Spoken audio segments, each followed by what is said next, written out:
May putok ka. Oo, may putok ka kaya ka nanonood ka dito sa video na to, di ba? So, ito yung hygiene tips or sharing my hygiene tips para makatanggal ng putok or pangasin ng kilikili. Unang-una, huwag kakalimutan na mag-antibacterial soap. Gumamit ka ng mga antibacterial soap para malinisan ang iyong mga katawan. Sa whole body, ate, mag-antibacterial soap kayo bago pa kayo gumamit ng iba't ibang soap man yan. Whitening soaps, brightening soaps, exfoliant soap, kung ano man yan. Mag-antibacterial soap muna. Okay? Next, ate, pagkatapos yung mag-antibacterial soap, sabayan nyo ng kuskus.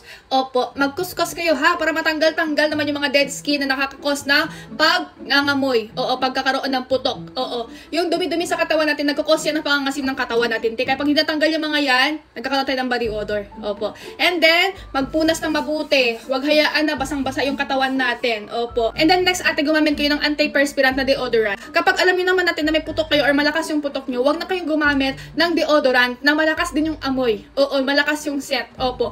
Ang hanapin yung deodorant is antiperspirant siya tapos unscented or minimal yung scent. Kasi kapag malakas na yung putok niyo tapos malakas pa yung amoy ng deodorant niyo, ate, magalaban yan. Oo, yan, dalawang yan. Kaya ang kinakalabasan yan, mas lumalakas yung amoy ng kilikili ninyo. Antiperspirant kasi is nakaka-help po siya para maiwasan yung pagpapawis ng kilikili. Nakokontrol po niya. So kapag hindi na masyado na mamawis yung kilikili natin, ibig sabihin nakokontrol din yung pangangamoy ng kilikili. Ganon. Nasa tamang deodorant lang yan, te. Maghanap-hanap kayo na mahihiyang nyo dyan.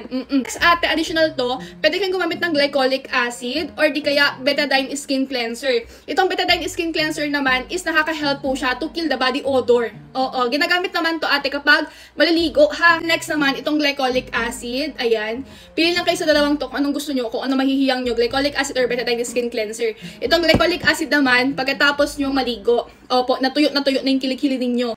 Yan, lagay sa cotton pads. Tapos, patak-patak, and then lagay nyo sa kilikili nyo. And then, sabayan nyo siya ng moisturizer para hindi pumasira yung skin barrier ng kilikili ninyo. Ganon. Yun lang mga yung mga hygiene tips or mga hygiene products na pwede kong ma-share sa inyo para maiwasan yung pagpuputok ng kilikili or yung body odor. And then, isa pa pala, kapag hindi pa natanggal yung body odor nyo na yan, baka nasa loob-loob na yan, kailangan nyo na magpa-check up or di kayo mag-detox kayo, girl. Opo, kasi baka mamaya, nasa inner nyo na pala yan.